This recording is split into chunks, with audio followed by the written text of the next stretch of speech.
When Benedict got elected, one of the reasons is kind of attribute that he kind of resigned was because he looked at this and said, "This is way too much for me," right? And he said, "You should have someone younger who's in better health." I've been dealing with this as John Paul II's watchdog. Apparently, we didn't do enough, and it's just bigger than what I can do. And even Francis got a little bit of a pushback about not doing enough because, well, we still have these issues that are popping up every once in a while.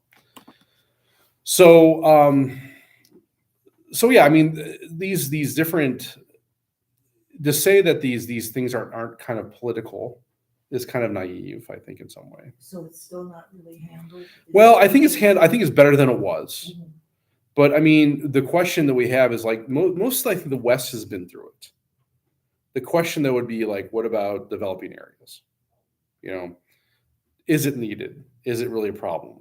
I mean, even after the sexual abuse crisis kind of hit in the United States, you started seeing that happening like in Ireland, in Europe, South America, starting to kind of crop up. And so I think what maybe been realized was much more prevalent than it was originally thought. But then the question is, what do we do about it, right?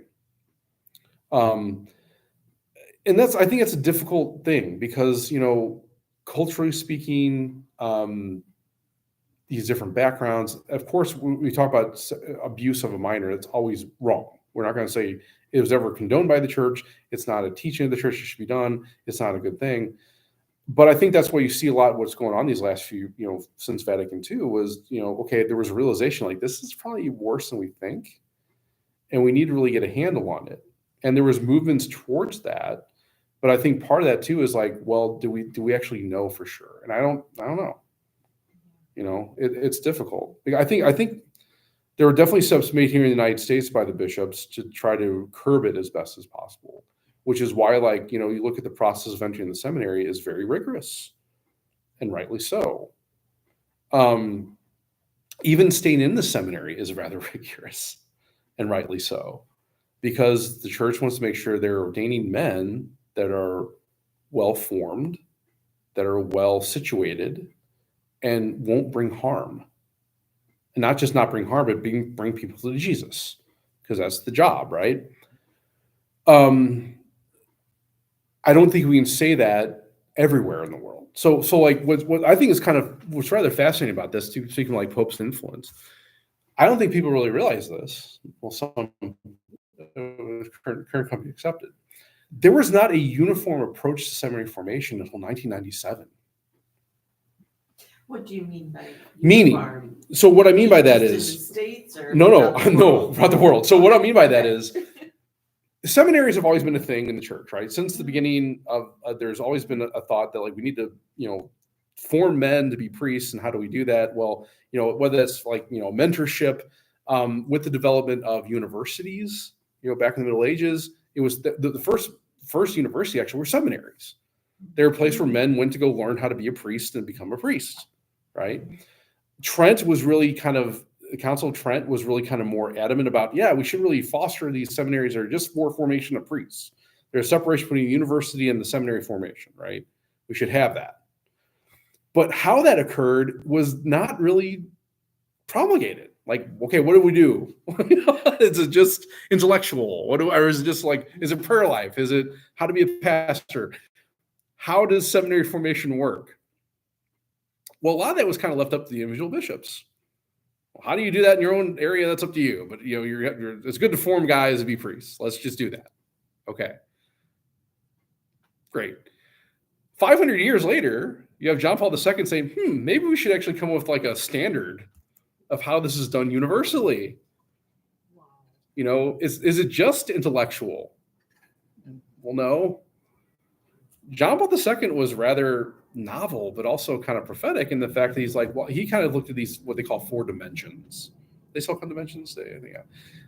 So primarily it's based on spiritual formation. How's your prayer life? Do you talk to Jesus often? Do you receive the sacraments? Human. How are you as a person? Are you rigid? Are you flexible? Are you are you approachable as a human being, right? Intellectual. can you retain information, and can you teach the faith? Can you do those things, right? And the capstone would be called like pastoral. Can you shepherd people, bring them closer to Jesus, and be the face of Jesus to other people, right? That's the first time ever those four elements have been actually just not only promulgated, but even like standardized. No wonder. Well, that's the thing, right? So you're looking back, okay, so 1997, we're talking 2,000 years after the resurrection. We're just now looking at how to form guys and priests. And that's not to say they weren't. It's just that, like, a lot of it was kind of, that's why you saw like, okay, well, what's going on up in Chicago and Mundelein compared to like Kenrick or, Meinrad? They were all different, doing different things. And even after this came out in 1997, there were also questions about like, okay, well, pastoral formation, what does that mean? Well, Kenrick kind of would take the approach saying, well, we're going to put you in a parish and you're going to be assigned on the weekend and you're going to go work in there and learn what it means to, be a servant and all that kind of stuff. So is that kind of when the extra year was added? No, that came later. Later. Yeah, so there have been revisions of this. Mm-hmm. So this started with a pastoral document, or I should say a papal document called Pastoro Dabo Vobis. I will give you shepherds. That's what it means. And this was the start from John Paul II of how seminary formation should work. Since then, there's been the program for priestly formation that came from that, which has had several revisions over the last several decades. One such revision recently was, okay, well, it seems like it'd be good to have what they call a propedeutic year, which is sort of like before you enter the seminary or, kind of getting more of this intellectual formation, take some time to like, engage in prayer and kind of form. Now, even how you do that is kind of open interpretation. So, and correct me if I'm wrong, because I've been on the seminary for a while, but Kenrick decided what they would do is they would take a year going in before you get either into the college program or the pre-theology program. We take your phones away. You have kind of these times of great prayer and like kind of retreat type atmosphere, but also would have like kind of these kind of talks about different things and formation.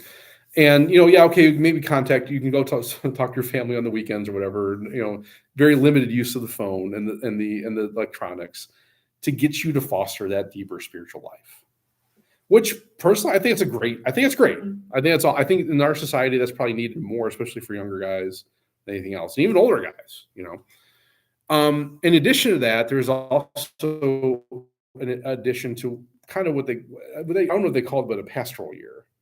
I don't know what they call it in the document, but it's like kind of a year where you actually live in the parish and actually ingrain yourself into the parish and kind of learn these parish life, how things work, kind of pastoral internship.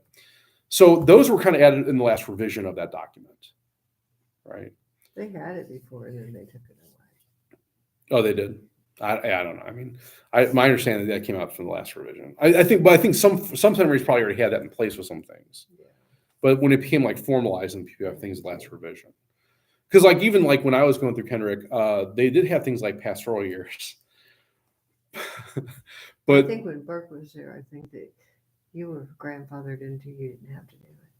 No, okay. So so I didn't have. So when I was going through Kenrick, they were looking at pastoral year more as like maybe the guy needs a little more formation, maybe a little more time to discern, and so they would give you a pastoral year to figure things out. So some thought it was more of a punishment, but I think it became more an understanding of like, no, this is a good thing that probably most guys should go through. So when they first implemented that, I was actually grandfathered that I didn't have to do that because it was actually taking effect for the year behind me. Maybe that's because they thought, well, I'm older, I don't know. But some of the guys behind me also got grandfathered because they thought they were a little bit older, and so they didn't have to go through the pastoral. Have to go by age. Well, I think the whole reason. Some of the guys. Well, so when they were first implementing this. Yeah, So when they were first implementing this, I think they were kind of looking at it as like in general. So in other words, before this, they were looking at as pastoral years on a case-by-case basis instead of a general. Now they're looking more as a general, and if you didn't have to go on a case-by-case. Well, I think what was happening is that the college men were coming in with a lot of credits. Mhm. So coming in as sophomores like you do in Right. normal Yeah, that's university. true. So then by the time you got through the 8 years, you were actually much younger than what you Right. would have been. Right. And so they were kind of looking at all that because, you know, you Yes. need that year of maturity. Seasoning the Yeah. maturity. Just, Yeah. just because you Yeah. came in and now you're 2 years ahead of the program Right. when you can't. So, Yeah, because I mean, the other thing is, canonically speaking, you can't be ordained before your 25th year of age. But what's happening is we had a lot of guys who were coming in. It's like, well, I'm already basically through college, so Right. I'm going to be like 22 by the time I'm ready for ordination. And even though that can be dispensed, it's sort of like, well, you don't want to get.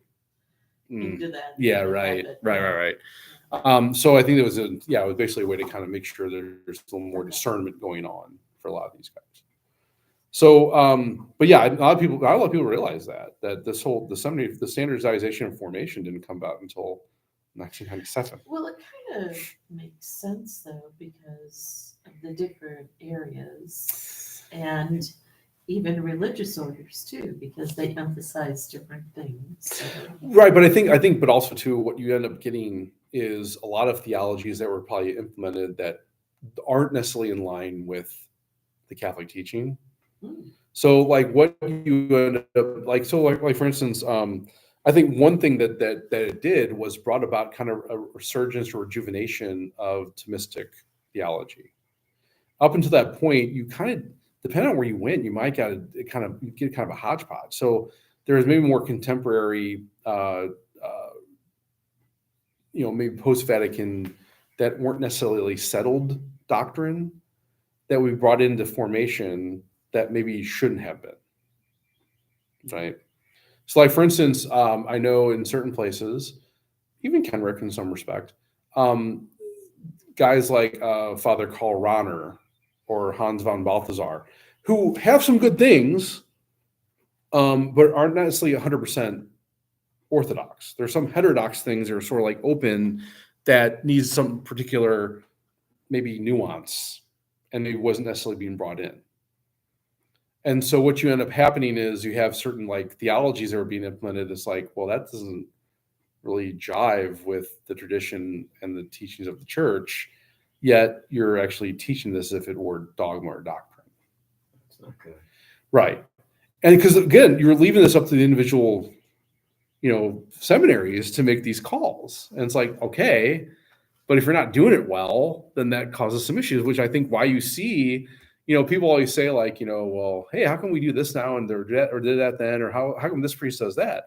And my response to that usually is, well, I think it depends on what seminary they came out of, and what was being taught at the time. How long has the Catholic Church been using the same missal? Like, the mass that we say today, I mean, Right. They're doing in Florida and they're doing in Arkansas and they're doing in Alaska. I mean, everywhere they follow that.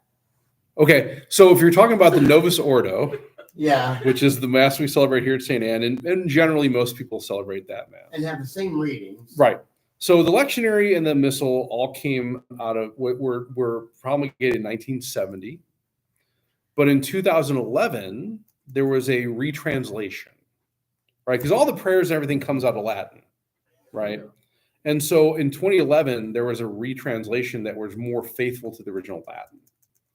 So, but the everyday, the masses every day, that's been since 1977. Well, okay, again. I was saying, like, for all these So years, I thought it was you going would on you would forever. really what you would say is actually 2011. Oh. Because 2011 was when the new translation came out, Hmm. right? But that was a retranslation of the 1970 missal, right? So because when these things are done, and this has happened all throughout the history, everything's based in Latin. And of course, when you have different cultures and different languages, that needs to be translated. And sometimes the translation isn't always the best translation. Like, for instance, one of the changes came out of 2011, or I should say retranslations, was, it used to be before 2011, you would say, the Lord be with you and also with you.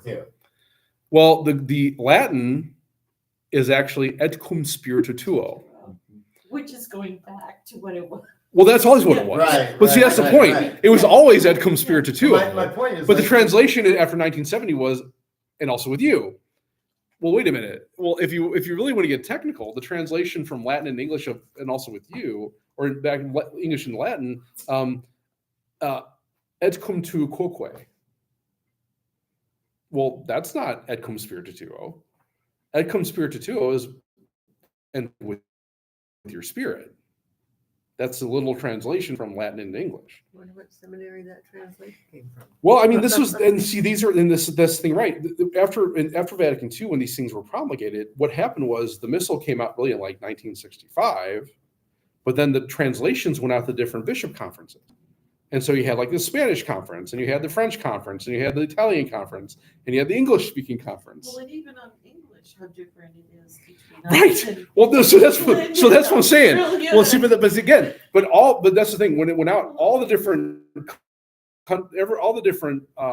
translations were determined by those bishops that spoke those languages.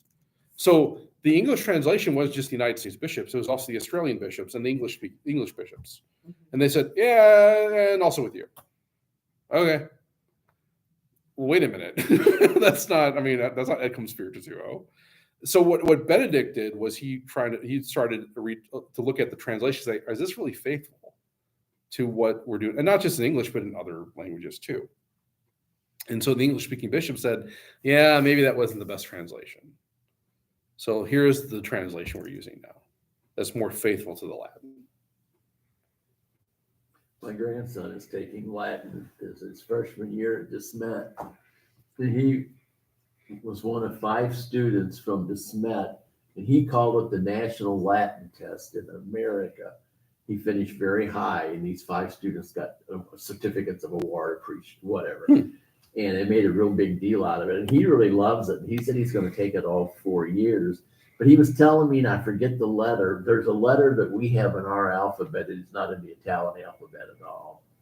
J. I don't remember. Yeah. Well, in Latin, there is no J. That could be it. Yeah.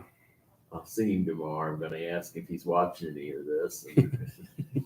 Yeah, I finally got back up roading again. So hopefully there's maybe the last part here. So yeah, I mean, in a nutshell, that's kind of how the conclaves developed over time. That's kind of why we do it. Different popes and their influences. So any other questions, comments, concerns, heresies? So do you know if any of the things that were in the movie, The Conclave, are really done, like putting your ballot on a little plate and then dumping? Yeah, so I mean, I think in some ways there's some probably, I mean, I don't know if it's specifically that way, but I mean, there is a process where each cardinal comes up to the altar in front of the painting of the judgment, and they make a claim that I solemnly believe that this person is called to be the next pope. Okay. Now they don't say who the name is; that's all secret. Mhm. But they hand over the counter. The counter makes a note. The next counter does. They all check it, and then they do string them up Wow. above the fireplace of the Sistine Chapel. Okay. And they keep all the notes of the count, and then they burn them all together. And if someone was elected, they burn them with the chemical that burns them white. And if not, with the chemical burns them black. Right. So yeah, I mean, there is some truth as far as there's a lot of solemnity involved. But I mean, I think one thing we want to kind of understand though too, like within the conclave, from my understanding, it's not necessarily like a political debate. Like, I mean, it's not like, you have these cardinals stand up, oh, we should do this and you should vote for this guy. And oh, this guy is the guy. It's actually more solemn in the fact that it's really kind of more of a retreat style, right? There's a lot of time for silence. There's time for prayer. And it's not to say there aren't like discussions, but they're not happening in the chapel. They're usually probably happening like at the lunch table or, right. I mean, before bed, like, oh, right. Or even like right now. I mean, a lot of that stuff's being talked about going into the conclave. That's why you had this time where everyone's getting together. And so here's the thing. I mean, it's very possible tomorrow when they open, they'll have the first vote and they'll have somebody. I mean, it's possible. Sure. Yeah. Who knows, right? I mean, there's many cardinals maybe tonight who know who they're going to vote for tomorrow. I don't know. Hopefully they'll be listening with their heart. Right. And that's the idea, is that you're letting the Holy Spirit guide you. Yeah. And it's funny because I was listening to someone on the radio today and they were saying like, I mean, the votes are all secret, but like, think about it this way, like you're sitting there and you put the name down And you go up there and you're like, yeah, I believe this guy is the, and it turns out he's the only vote you had again for the guy. Like, what does that say? It's like, oh man. I messed that one Yeah, up. yeah. Well, they'll Did no, tell you? they don't tell you who How voted many? for whom, No, but how but many they'll tell you votes? how Who many got how votes many were for votes. whatever candidate. Okay. So like, so yeah, I was like, so let's say like, Cardinal John gets like one vote, and you're like, oh man, I don't want to vote for that guy. Maybe I need to reevaluate what the Holy Spirit's telling me here, Right. Right? right? Maybe I should need, Somebody else is saying, or maybe, "Oh, yeah, I was maybe, between two names, and maybe I should have." and maybe. I mean, see, that's what I'm saying. Like the question is like, how much influence is there from each other? Okay. Because again, you don't know who's voting for whom. But okay, wow, there's one vote for John. I wonder why that guy voted for him. And maybe the next round there may be more Everybody's for Cardinal voting for John, John, right? right? I mean, so or vice versa. Maybe there's nobody now voting for John. And maybe the guy was just like, I really missed that one. There's been a lot put out on that you can find on the computer, different ideas and all. And apparently, more than one source said the conclave had to start at least no more than 25 days after. 20 days. Okay, whatever. So yeah, Because yeah. there's a certain cardinal, he's going to be 80 on, Sarah. yeah, Cardinal Sarah, later. And they wanted this conclave to be started and over because they want him to vote. They don't necessarily want him to be elected pope, but they want him to vote because he's whatever. Well, I mean, I don't know, because here's the thing, right? The cardinal electors have to be below the age of 80 before the death of the pope. The start of the conclave is no difference. No. It's just if you're below the age of 80 at the death of the pope. So if you're 80 years old on April 20th, sorry. Well, Right. there's because one of the cardinals is going to be 80 on the 16th of May. And if there's no pope elected by then, even though he's in the conclave, he won't be able to vote. No, Yeah, he will. He will. No. So no, you have to be under the age of 80 at the death of the pope. Oh, okay. So if you're in the conclave and you turn 80, you're still electing the See, pope. They didn't bring that up. No. Mhm. It's so much out. it's all depending. I know, and a lot of this is kind of misleading because like one You can't believe thing the media. one thing I was kind of confused about was that when the 9 days of mourning started. So my thought was the 9 days of mourning started at the death of the pope, but apparently it started at the day after funeral. Or the day the funeral was the first. The Was funeral's that- first day, and that's 9 days after that. Yeah. So but as far as when you start the conclave is actually dependent on the college. So so in other words, the 1520, I want to say it's an arbitrary number, but it's kind of dependent on the cardinals making that determination. It could be longer, it could be shorter. I think they want to at least have the 9 days of mourning. Well, sure. Is that for every pope or only because he died during the Easter octave? It's for every pope. So in other words, I think the octave kind of threw a different wrinkle into it Yeah. because like one thing that was very interesting was it's funny because I talked to the director of worship about this, but we were having a discussion about it because during the octave, you're not supposed to have memorial masses. Mhm. Funerals, sure, because that happens. But memorial masses, there's no allowance in the Ordo to do that. You're not supposed to have various occasions, not supposed to have memorial masses, what they call requiem masses. Funerals are the only things allowed during the Easter octave. Well, if you were to go online right now, you'll find a lot of dioceses that were having memorial masses, Mhm. Yes. except for the Archdiocese of St. Louis. Mhm. Archbishop Rosansky, he had mass at the cathedral. It was the Easter octave mass. Mhm. He included the Pope in the intercessions, but the prayers and everything for the octave, which is what he's supposed to do. Now, the question though becomes, who has the authority to allow that? Because the ordos are The determined. Well, here's Well, the they're thing. written by diocese. The ordos are determined by different bishop regions, right? So there's a question about, well, maybe the bishop does have certain authority to allow that.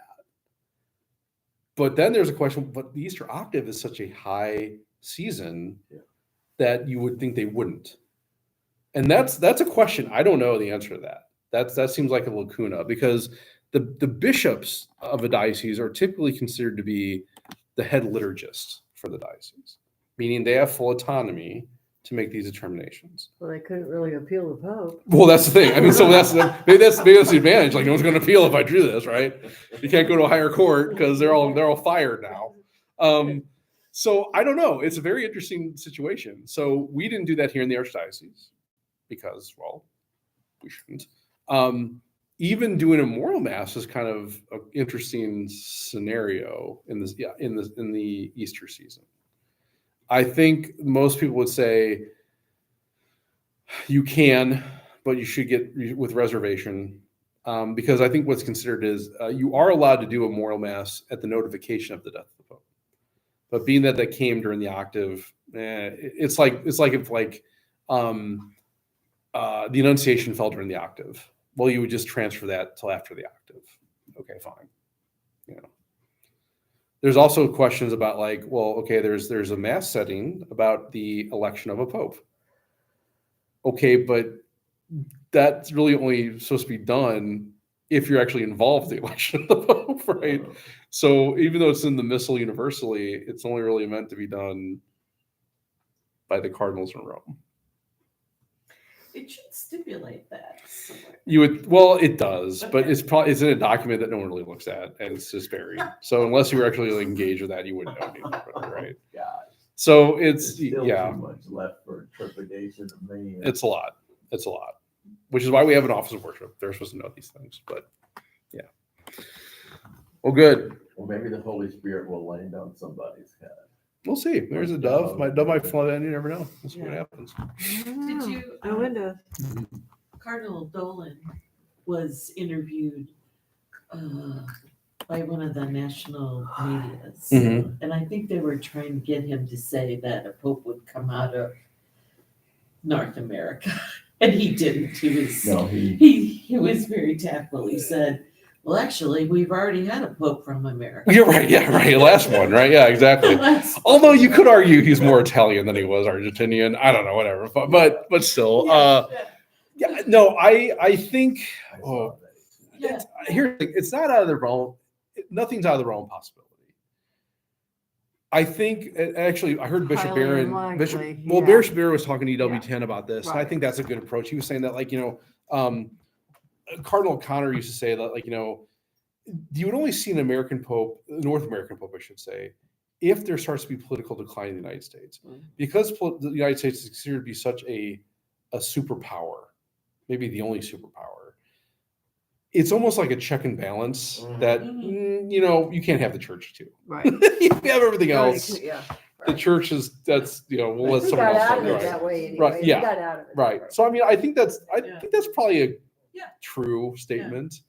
I don't know. I mean, I don't have no idea, because I can throw a name out. Like I know there's names thrown out there like Erdo, Pizzabella, even Cardinal Dolan's been thrown out there.